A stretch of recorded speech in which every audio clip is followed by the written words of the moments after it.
Hello दोस्तों, thank you very much. आपने हमारा प्रीवियस कोविड वीडियो को खूब पसंद किया। मुझे बहुत सारे कॉल्स और फीडबैक आए और आपकी रिक्वेस्ट 15 दिन से कि अभी कोविड से रिकवर होने के बाद या करंट सिनेरियो में क्या करे।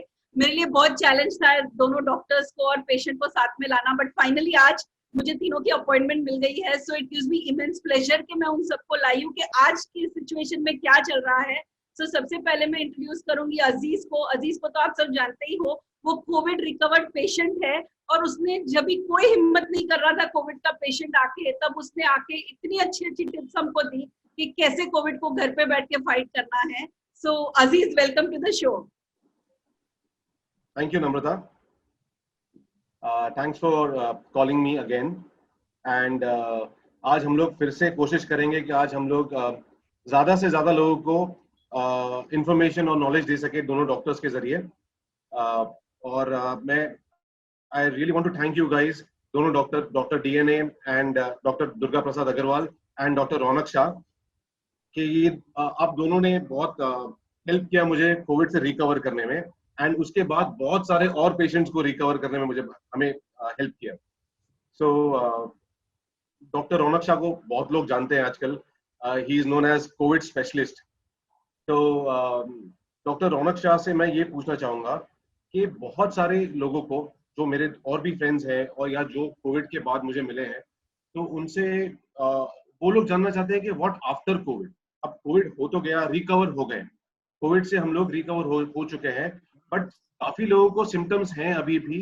कि किसी को, जैसे मुझे, मैं जब स्टेज चढ़ता हूँ तब थोड़ा सा मेरी सांसें फूलती है, बट जब मैं वर्कआउट करता हूँ, जब मैं भागता हूँ, तभी कुछ नहीं होता, तभी हम नॉर्मल।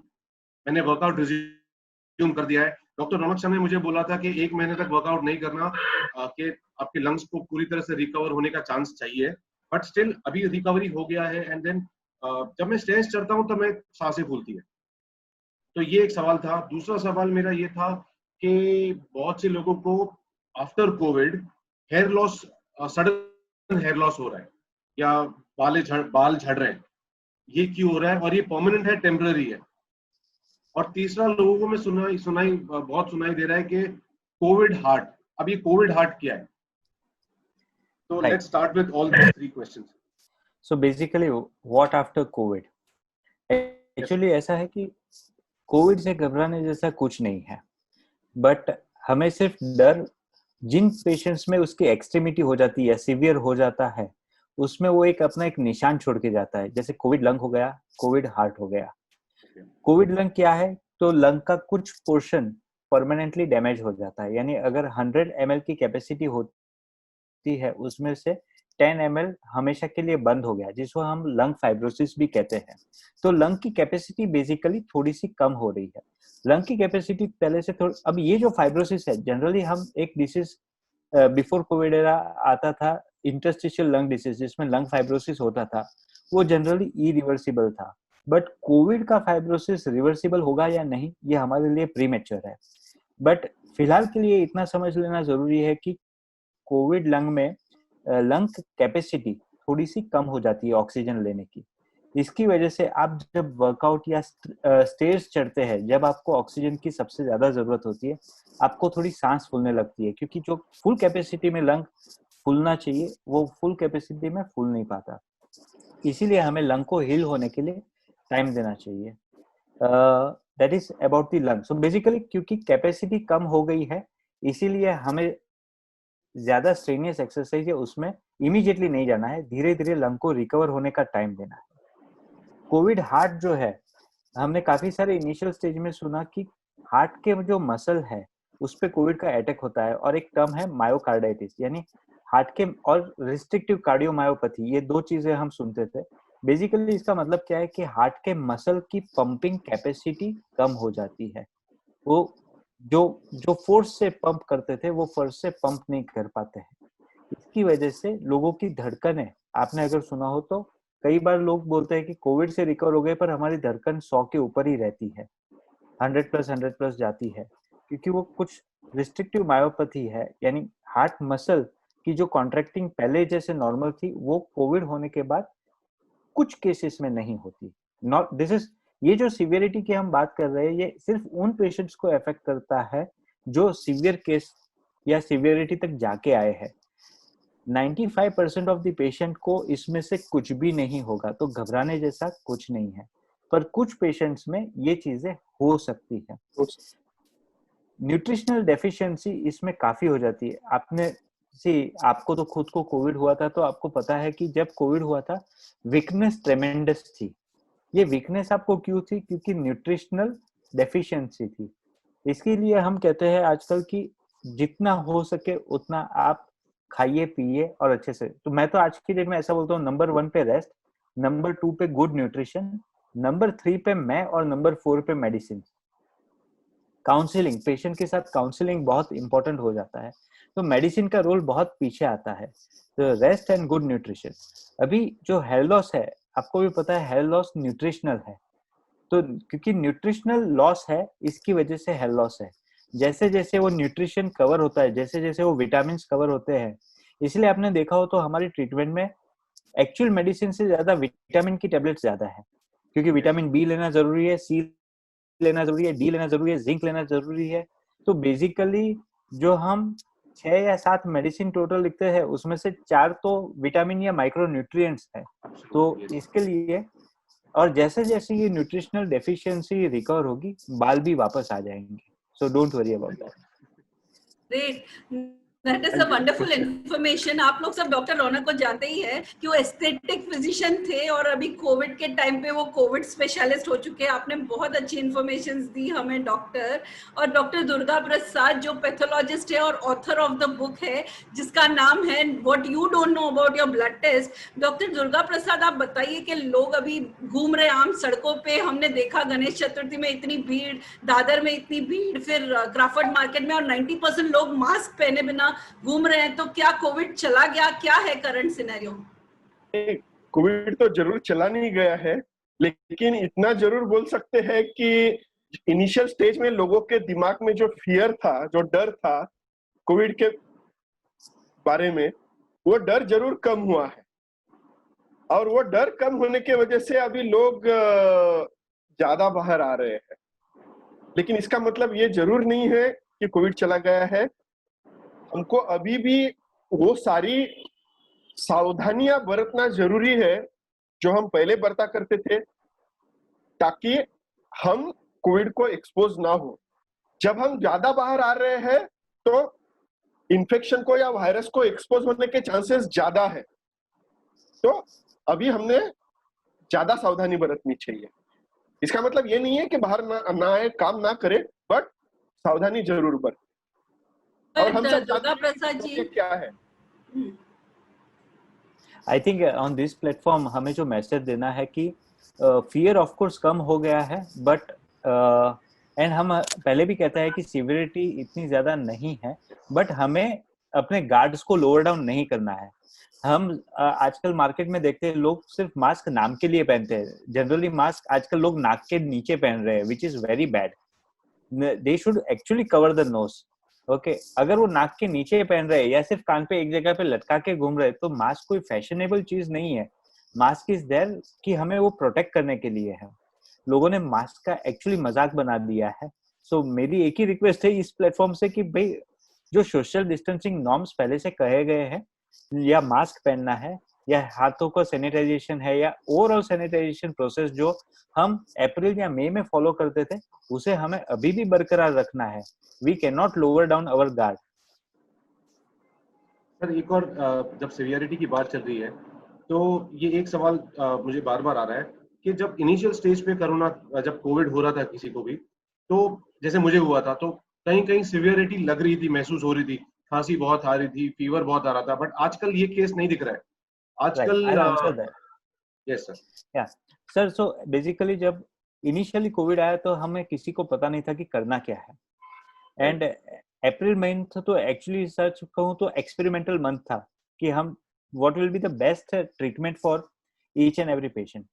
मैं मानता हूँ कि इनिशियल फेज में, यानी अप्रैल या मई में जब पेशेंट्स को फीवर आता था तो 14 डेज तक रहता था, वीकनेस बहुत ज्यादा रहती थी, बॉडी एक ज्यादा रहता था। और अगर आप आज का सिनेरियो देखें तो 4-5 दिन में ये बुखार टूट जाता है। जो पहले 14 दिन तक बुखार नहीं टूटता था, वो 4-5 दिन में बुखार टूट जाता है। इनफैक्ट 7वें 8वें दिन पे तो पेशेंट हमें पूछता है कि डॉक्टर साहब अभी भी मुझे क्यों क्वारंटाइन करके रखा है, अब तो मुझे आने दो, अब तो मुझे कोई सिम्टम ही नहीं है। एंड ऑनेस्टली अगर मैं पेशेंट का सिनेरियो 7वें या 8वें दिन देखूं तो I should be actually certifying him कि भाई ये कोविड के मुक्त है, बट जो आईसीएमआर के गाइडलाइंस या नॉर्म्स है उसके हिसाब से we have to keep them in isolation. So इसमें नंबर ऑफ डेज का काउंटिंग का भी एक बहुत कंफ्यूजन था कि कौन से दिन को डे 1 पकड़ा जाए, सिम्टम आया उसको डे 1 पकड़े या रिपोर्ट जिस दिन आया उसको डे 1 पकड़े। तो इस कंट्रोवर्सी को एंड करने के लिए I just devised my own formula. मैं अब लोगों को कहता हूँ कि ये कंफ्यूजन में मत रहिए, डे 1 ऑफ माय ट्रीटमेंट को आप डे 1 पकड़िए, day 10th of the treatment उस दिन से आप किसी और को ट्रांसमिट नहीं कर सकते क्योंकि तब तक आपकी बॉडी की इम्यूनिटी इसको टेक ओवर कर लेती है। डे 14 के बाद आप होम आइसोलेशन के बाहर आ जाइए, यानी आप जिस रूम में है उस रूम से बाहर आके अपने फैमिली के साथ बैठ सकते हैं। डे 17 को you should consider yourself to be negative irrespective of your PCR report. ज्यादातर लोगों को तो अब हम पीसीआर रिपोर्ट बोलते भी नहीं है डे 17 पे। ओके, तो नेगेटिव रिपोर्ट लाना जरूरी नहीं है क्योंकि कई बार डेड वायरसेस को भी वो रिपोर्ट पॉजिटिव पकड़ता है। इसके लिए एंड फिर वो पेशेंट मेंटली शॉक में चला जाता है कि मैं 17 दिन के बाद भी क्यों पॉजिटिव हूँ। तो 17 दिन के बाद आपको अपने आप को नेगेटिव समझ लेना है, भले आपका रिपोर्ट जो कुछ भी आए, एंड डे 21 को you can just resume your normal duty. So for me landmark days are day 1 as day 1 of my treatment, day 10 जिस दिन आप ट्रांसमिट नहीं कर सकते, day 14 आप होम आइसोलेशन से बाहर आ जाइए, day 17 अपने आप को नेगेटिव समझिए एंड day 21 को you can resume your duties। इसके अलावा भी एक दो बातें हैं जिसके वजह से डर कम हुआ है या सिवियरिटी कम हुई है। एक सबसे महत्वपूर्ण बात यह है कि अभी हम लोग डॉक्टर्स जानते हैं कि अभी इसको ट्रीट कैसे करना है, वो उसके वजह से सिवियरिटी कम हुई है और ये बात लोगों को पता चली है, तो उसके वजह से भी लोगों का डर कम हुआ है। और दूसरी बात यह है कि जितना जितना दिन ये वायरस रहेगा उसका जो ताकत है ज्यादा डैमेज करने का, वो ताकत भी कम हो रहा है। मतलब उसके जो वायरस के स्ट्रेन्स है वो कम पावरफुल हो रहे हैं अभी। तो that is also a reason कि it's not causing severe damage और that is a good sign. And अगर हम आज का स्टैटिस्टिक्स पकड़े तो today India has 31 lakh cases and death is 57,000। तो अगर इसमें भी अगर अपन डेथ रेशियो निकाले तो we have come down less than 2%, 2% से नीचे हम आ गए हैं इन ओवरऑल डेथ रेशियो। अब इंडिया में डेथ तो पक्का, आई मीन डेथ का जो स्टैटिस्टिक्स है वो पक्का है क्योंकि डेथ सर्टिफिकेट के बगैर हम किसी भी डेड बॉडी को डिस्पोज ऑफ नहीं कर सकते। नंबर ऑफ केसेस जो 31 लाख है शायद उससे ज्यादा हो सकता है क्योंकि काफी लोग एसिम्प्टोमेटिक है, काफी लोग टेस्टिंग नहीं कराते, तो वो नंबर ज्यादा हो सकता है। तो overall I think death ratio भी पहले के मुकाबले जो 3% के आसपास था वो आई थिंक 1.5% के आसपास आ गया है। तो this is a very very encouraging thing. Actually doctor साहब इसमें आइसबर्ग फेनोमेना बोला जाता है जिसमें only 10% is above the water surface and 90% is below the below the water level, which the world cannot see. So accordingly, actual number of positive cases we don't know. Yeah, but it's quite possible that the actual rate of infection might be 10 times higher. Possible, but severity is very less. Yeah. So the death rate may be 0.01% actually. Sir एक और सवाल था, अब जैसे मेरे घर में almost सबको कोविड होके गया है बट मेरी डॉटर को कुछ नहीं हुआ, बट क्या इसका मतलब ये है कि उसने इन्फ्लुएंजा का वैक्सीन लिया था या उसने और भी निमोनिया का वैक्सीन लिया था, तो does that help sir? Yes, so this is very important question. पिछले 1 महीने से हमने इम्यूनाइजेशन चालू कर दिया है for all patients for influenza as well as pneumonia. मैं आपको इसको एक शॉर्ट में बता देता हूँ। हर किसी को पता है कि कोविड एक फ्लू है, फ्लू टाइप सिंड्रोम होता है, सर्दी जुकाम होता है, राइट सर। तो कोविड को आप एक फ्लू पकड़िए, पर इंडिया में ऑलरेडी 4-5 फ्लू पहले से थे जो हर साल मॉनसून सीजन में हर किसी को होते थे। कोविड का फ्लू होने के बाद इंसान की इम्यूनिटी डाउन होती है, उस वक्त उसको सेकेंडरी इन्फेक्शन होने के चांसेस होते हैं।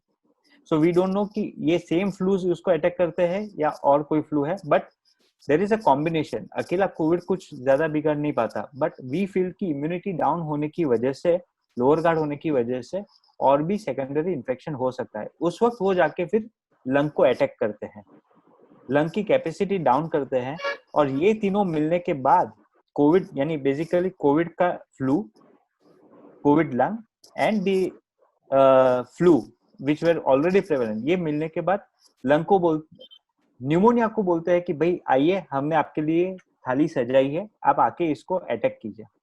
सो हमने कई बार सुना होगा कि कोविड लंग में निमोनिया हो गया या वायरल निमोनाइटिस हो गया। तो उसमें जब वो बैक्टीरियल निमोनिया होता है, बैक्टीरियल न्यूमोकोकल निमोनिया, तब चीजें बहुत सीवियर हो जाती है पेशेंट के लिए। तो फिलहाल अपने लिए 4 नोन दुश्मन है, 4 टाइप के जो फ्लू पहले से थे। एक कोविड का फ्लू, कोविड लंग पे अटैक किया, एंड निमोनिया जो लंग पे अटैक करता है।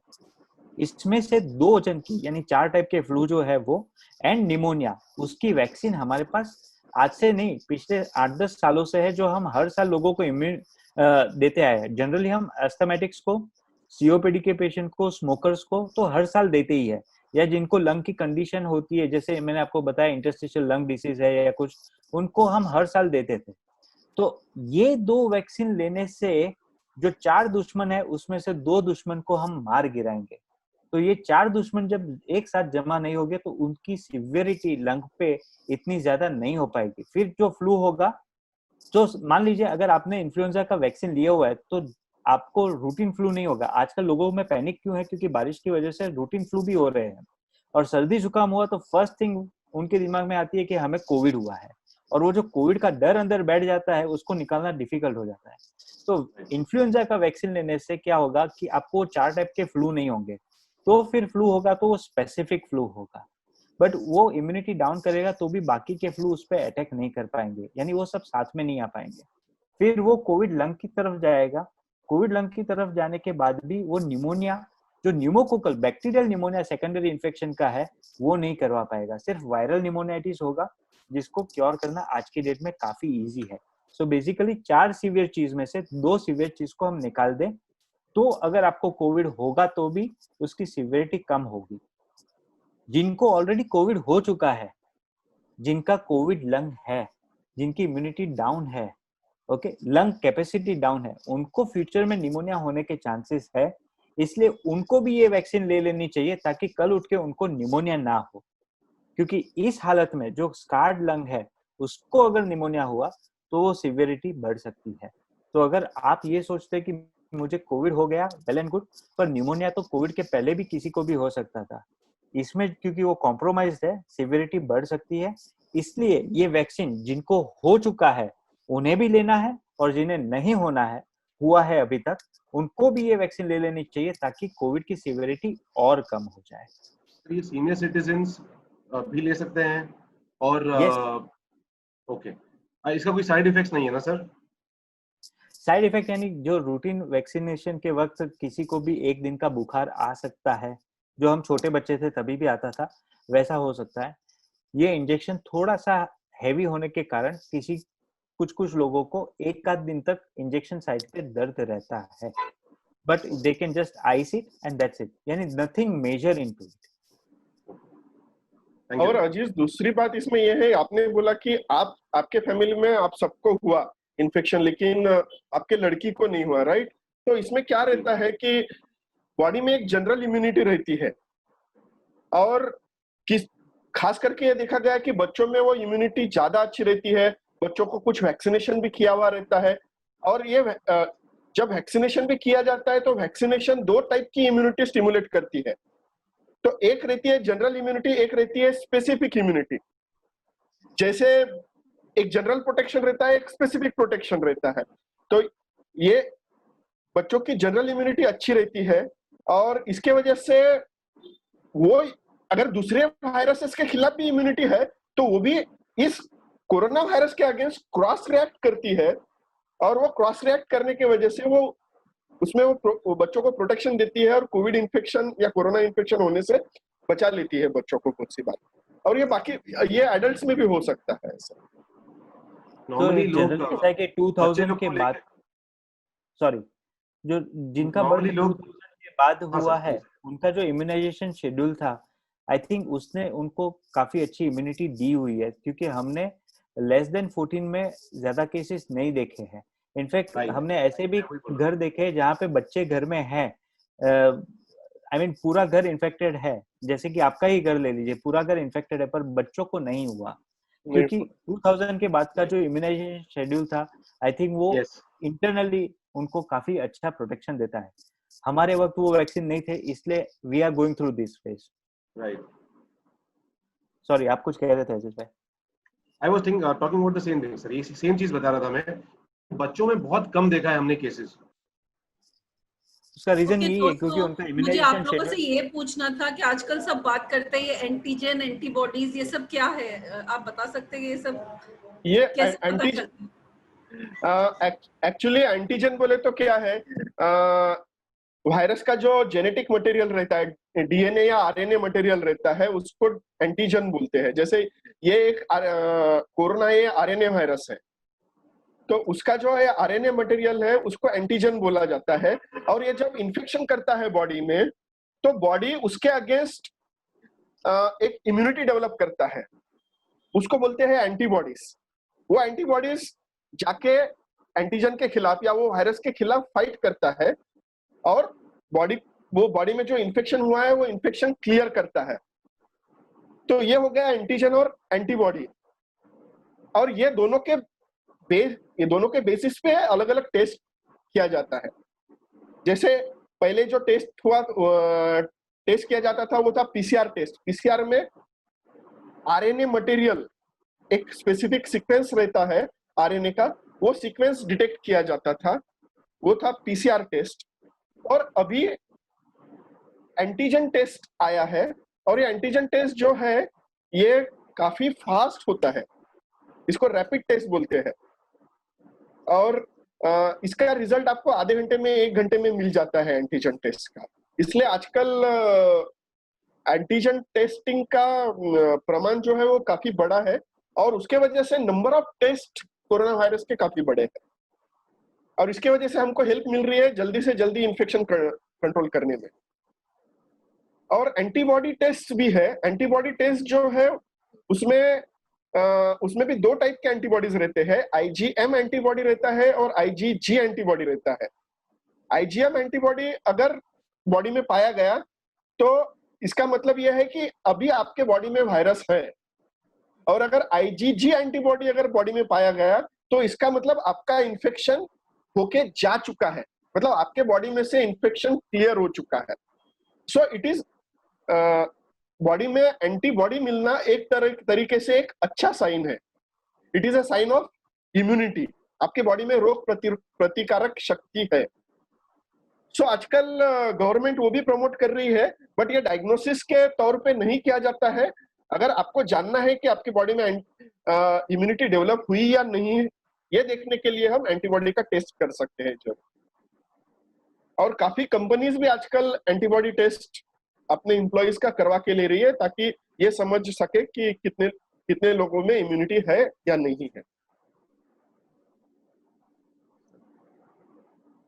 सर, हाँ, जब एंटीबॉडी का सवाल आया है तो मैं भी ये पूछना चाहता हूँ कि अब जब मुझे हुआ था मई में, मुझे कोविड हुआ था मई में, अब आ गया है अगस्त, तो कितने महीनों तक अपने बॉडी में एंटीबॉडी रहती है? एंड अगर देयर आर, मतलब कितना चांस है कि मुझे कोविड फिर से हो सकता है? इसमें कैसा है कि देखिए, जब बॉडी में वायरस की एंट्री हुई, बॉडी एंटीबॉडी बनाना चालू करती है, और जब तक वायरस है तब तक एंटीबॉडी है ही बॉडी में। वो एंटीबॉडी वायरस को खत्म करेगा, और कुछ दिनों तक एंटीबॉडी रहता है। लेकिन जब इम्यून सिस्टम को पता चल जाता है कि वायरस अब जा चुका है, तब बॉडी का एंटीबॉडी लेवल कम होना चालू होता है। और हो सकता है कि एक समय आए जब एंटीबॉडी का लेवल काफी कम हो जाए, एंटीबॉडी आपके बॉडी में हो सकता है डिटेक्ट भी ना हो, लेकिन इसका मतलब ये नहीं है कि आपके बॉडी को मालूम नहीं है कि एंटीबॉडी कौन से बनानी है। अगर फिर से अगर वायरस का अटैक हुआ आपके बॉडी पे, तो बॉडी का जो इम्यून सिस्टम है उसमें इस वायरस का मेमोरी है, और बॉडी के इम्यून सिस्टम को पता है कि उसके अगेंस्ट एंटीबॉडीज कैसे बनाना है, तो वो इमीडिएटली एंटीबॉडीज फिर से बनाना चालू कर सकती है, और इमीडिएटली उस वायरस को फिर से खत्म कर सकती है। तो एक बार आपको ये वायरल इन्फेक्शन हो गया और आपके बॉडी में एंटीबॉडीज डेवलप हो गए, तो आपको फिर से कोरोना का इन्फेक्शन होने का, कोविड का इन्फेक्शन होने का चांस बहुत कम है। इट इज ऑलमोस्ट नील, एकदम जीरो के बराबर चांस है। So I will just add on to that. So हम अभी तक ये कहते थे कि किसी को भी कोरोना अगर हो चुका है तो उसको दोबारा इन्फेक्शन या दोबारा कोरोना होने के चांसेस बिल्कुल नहीं है। एंड एक्चुअली देखा जाए तो अभी तक कोई भी री इन्फेक्शन का केस रिपोर्टेड इंडिया में तो नहीं है। बट ऑफ लेट हमने जो यूरोप में कुछ डॉक्टर से बात की है या यूएस में भी कुछ डॉक्टर से बात की है, जो कुछ ट्रायल्स की वजह से लोगों को मॉनिटर कर रहे थे, पेशेंट्स को मॉनिटर कर रहे थे, तो उनमें उन्होंने देखा कि जिनको कोविड हो चुका था उनमें उन्होंने री इन्फेक्शन देखा है। बट ये री इन्फेक्शन क्योंकि वो मॉनिटर कर रहे थे लेवल्स को, इसलिए उन्हें पता चला। पेशेंट को बिल्कुल ही नहीं पता था कि उनको कोविड है या नहीं है। पेशेंट को बिल्कुल ही नहीं पता था कि वो कोविड है, पेशेंट का कोई सिम्टम नहीं था। तो अगर री इन्फेक्शन होता भी है तो आपको कभी पता नहीं चलेगा कि री इन्फेक्शन हुआ, क्योंकि आपकी बॉडी की इम्यूनिटी टेक ओवर कर लेती है। सिर्फ वो टेस्टिंग के दौरान पता चला। इसलिए एज ऑन टुडे री इन्फेक्शन का केस कोई भी नहीं है। पर अगर री इन्फेक्शन होता भी है तो आपके पास ऑलरेडी एंटीबॉडी है जो उसको फाइट कर लेगी, आपको बिना बताए। यानी ना आपको बुखार आएगा, ना आपको जुकाम होगा, कुछ होगा, and you are cured. Exactly. Sir last सवाल, अगर बॉडी में एंटीबॉडी खत्म हो गई है और री इन्फेक्शन का चांसेस है, थोड़ा भी चांस है अगर, तो इसका मतलब ये है कि मैं इन्फेक्शियस हूं? नहीं, आप बिल्कुल भी इन्फेक्शियस नहीं हो। Okay, thank you sir. By this time आपकी बॉडी की इम्यूनिटी ने टेक ओवर कर लिया है, तो आप अभी किसी को री इन्फेक्ट भी नहीं कर सकते, और अगर आपको होगा तो भी पता नहीं चलेगा, आपकी बॉडी फाइट कर लेगी। Okay, thank you so much doctors, आपने आके हमारी आंखें खोली, हमको काफी क्लैरिटी दी। अभी हम जाते जाते हमारे फ्रेंड्स को एक गुड बाय मैसेज दे दीजिए। Aziz, doctor Raunak and doctor Durga Prasad, एक गुड बाय मैसेज दे दीजिए अपने व्यूअर्स को। Thank you so much Namrata. Viewers को मैं यही बोलना चाहूंगा कि डरिए मत, हम कोरोना के साथ में लड़ सकते हैं, हमको मालूम है कैसे लड़ना है, लेकिन ध्यान जरूर रखिए, सावधानी जरूर बरतिए। सावधानी बरतना बंद नहीं करना है। डरो मत, सावधान रहो। Same message for me also. मैं भी सेम मैसेज देना चाहूंगा, डरने से कोई फायदा नहीं है, और अगर हम नहीं डरेंगे तो ही हम लड़ पाएंगे, और बहुत अच्छे से लड़ पाएंगे कोविड से। मेरी ओर से देखो मैसेज ये है कि हमारे पास क्योंकि अब वैक्सीन है, तो एटलीस्ट इसका फायदा उठाइए, प्लीज इसको ले लीजिए। सो न्यूमोनिया की वैक्सीन एंड इन्फ्लुएंजा की वैक्सीन ले लीजिए, ताकि आप 4 में से 2 दुश्मन को कम कर पाए, और अगर होगा तो भी सिवियरिटी नहीं होगी। सो टेक होम मैसेज मेरी तरफ से यह है कि अगर आपने नहीं लिए हैं ये टीके, तो ये टीके ले लीजिए, क्योंकि हमें एक्चुअल कोविड के टीके तक टीके रहना है। Thank you sir. Thank you so much. All right, thank you guys. everyone. So let your faith be bigger than your fear. Thank you.